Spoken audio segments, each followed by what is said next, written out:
Bon dia i benvinguts al meu canal. Soc Carmen i avui he preparat una sèrie de 10 episodis que s'anomenen Valencià en un minut i precisament avui comencem amb el primer episodi, on explicaré la diferència que hi ha entre la paraula estat escrita en majúscula i estat escrita en minúscula. Molt bé, comencem.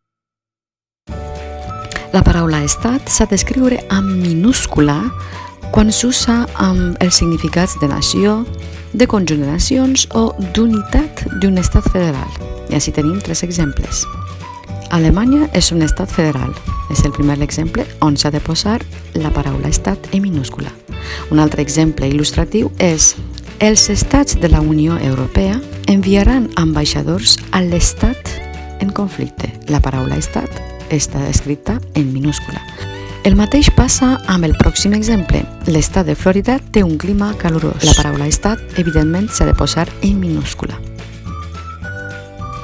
Bé, com podeu observar, així està la paraula estat en majúscula. I quan utilitzem això?